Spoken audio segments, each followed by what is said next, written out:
let's really look at your intuitive language, your purpose, your abundance, and tap into it because your relationship with your spirit guides, your relationship with your intuition and your purpose, your relationship with your friends and family and everything else is going to look, sound, feel, and be different than other people.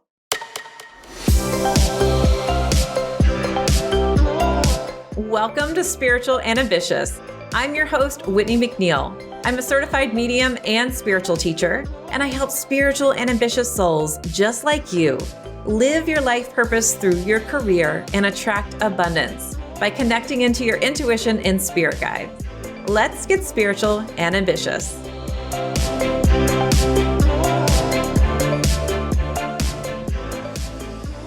Hey, you spiritual and ambitious soul. Welcome to this podcast. Today, I'm going to be talking about trusting your intuitive messages and stop second guessing them. I'm going to be talking about why we tend to do this as well. So when students come to me, they're like, am I intuitive? And how do I trust the messages that I'm getting? What is this all about? So let's talk about this phrase. You might have heard it before. Maybe you haven't. Imposter syndrome. Imposter syndrome, feeling like an imposter and that you don't have these abilities. This is something that runs through us all. And I feel that a lot of the time we're taught this by family and society in different ways, unintentionally, most of the time, because we're looking for comparison. We are comparing ourselves to others. And a lot of times we see people who are really in the flow of their intuition, loving their life purpose, being in abundance, and we think, well, I can't get there, or that comes so easy to them. There's no way I can do that. Now, this comes when we're growing up in different ways and still being into adulthood, where we will see people and think they're better. They're better than us. They look better than us. They sound better than us. When in fact, we are unique. You are unique. And what I'm here to tell you is to really claim your uniqueness. There's something within us all where we try to see ourselves in others. And while there's a beautiful lesson there where we are all connected and we are all one, the ego likes to play the game of, well, my stuff isn't as good as your stuff. With that, let's really look at your intuitive language, your purpose, your abundance, and tap into it because your relationship with your spirit guides, your relationship with your intuition and your purpose, your relationship with your friends and family and everything else is going to look, sound, feel, and be different than other people. So let's just accept the fact that your stuff is going to look different than other people's stuff. And that's okay. And it's beautiful and it's unique. You add a different flavor to the world, a different energetic imprint to the world. And that is what is needed. You were born with it. So let's drop that comparison and understand you're right. It's not going to look like somebody else's, but that doesn't mean you're less than. You are you. And that is enough. So that's the first thing I want to say about trusting your messages. Stop comparing. Learn your intuitive language. And if you haven't already, you can listen to episode 1 of this podcast to help you understand your intuitive language. And you can go to messengerspirit.com/quiz to help you understand your primary intuitive language. Number 2, if you are not actively doing exercises for your intuition, then guess what? You're never going to trust your messages because it's going to be kind of random here and there and everywhere. And you're not going to understand if it was intuitive or not. So, what I'd like for you to do is make a consistent practice to talk to your spirit guides and do this about 5 to 15 minutes each day.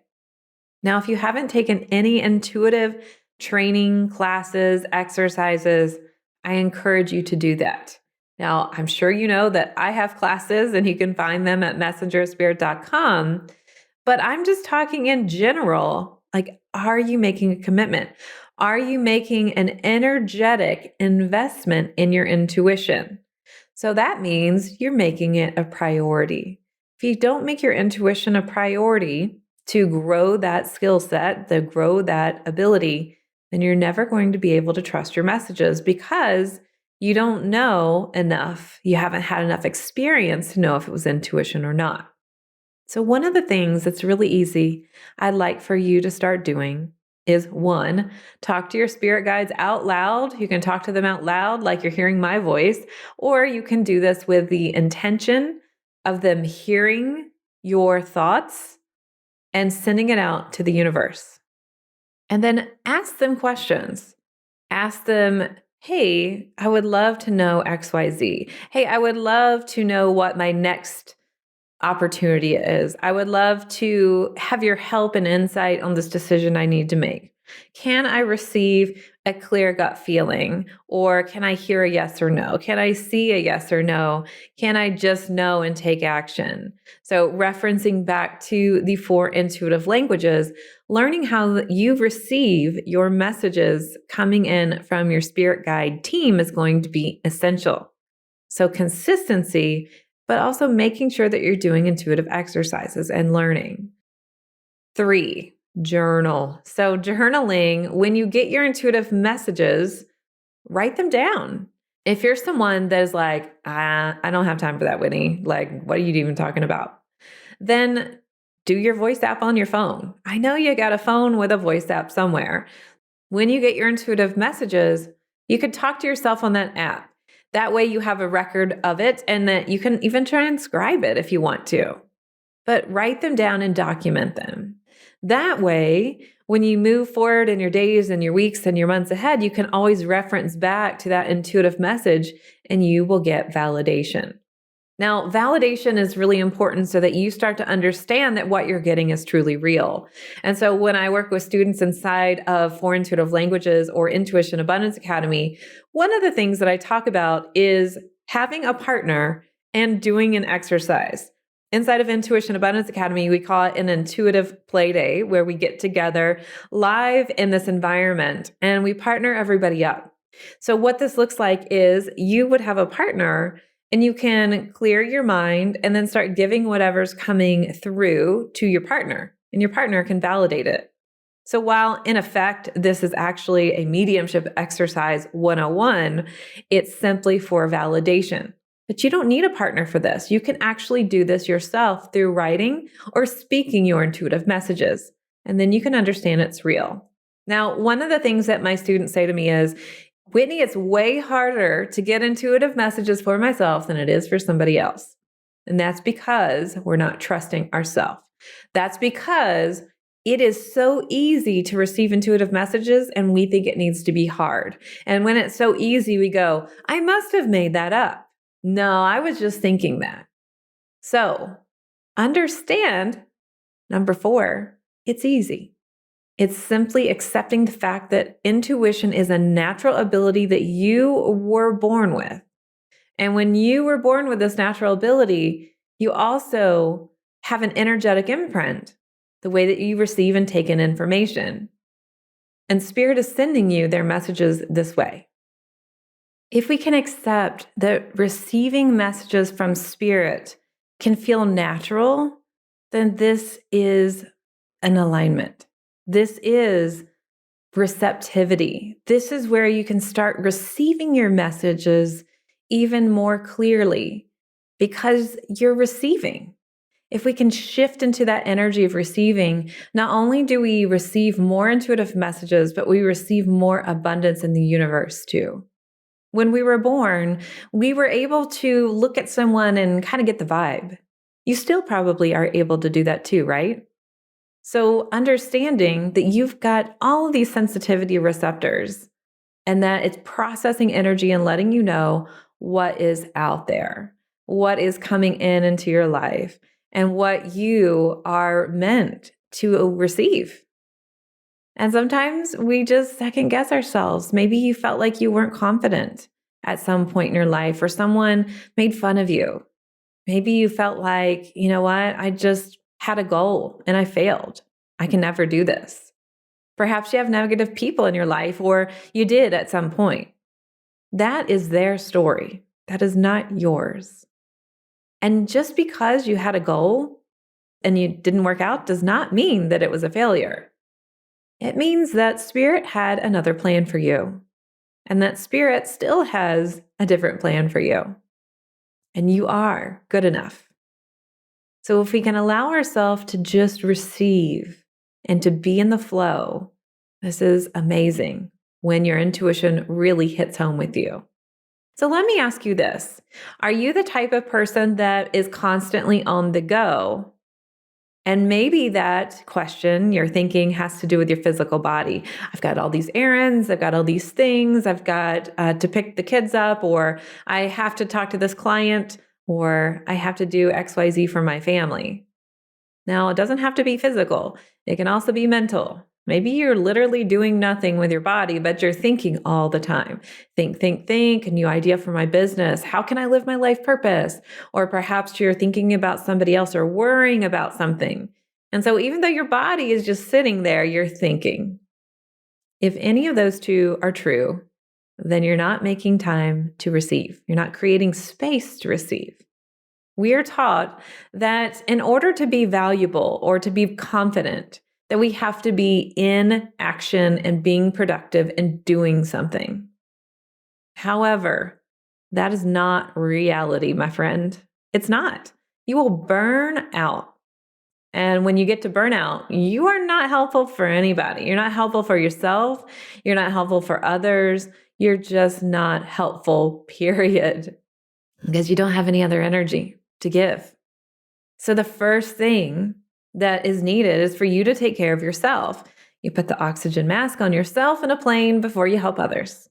So you have to feed yourself, give to yourself, allow yourself to be nurtured, and nurture yourself before you're truly able to live your purpose in fullness.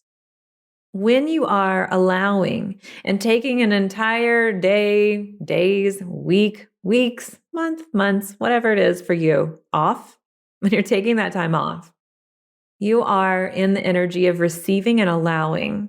You are surrendering to the divine. You know that you don't have to be in action all the time. I talk about manifesting and helicopter manifestors, just like helicopter parents, where it's like, I have to be doing something all the time in order for this to work.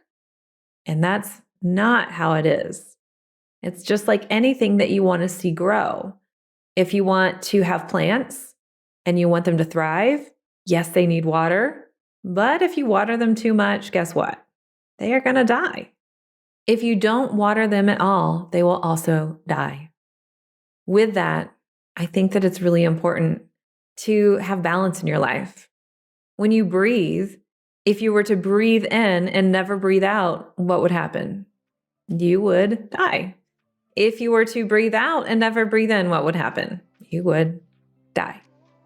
Breathing in and breathing out. Receiving in and giving out energy. That's what I want you to think about. My homework for you today is to take these steps and apply them to your life and let it be easy. If it's really hard and you're making it hard, then it's really in resistance and it's harder to receive. Here's to staying spiritual and ambitious. Thanks so much for listening to this episode. And if you loved it, would you please share it with a friend? I would also love your review and a reminder to subscribe so you never miss an episode. You can find me at messengerofspirit.com, and you can take the 4 Intuitive Languages quiz and find show notes there too. If you want to connect on YouTube, Facebook, or Instagram, you can find me at Messenger of Spirit. If you want to continue the conversation, join my free Facebook group at messengerofspirit.com/group. I'll meet you right here next week. Here's to staying spiritual and ambitious.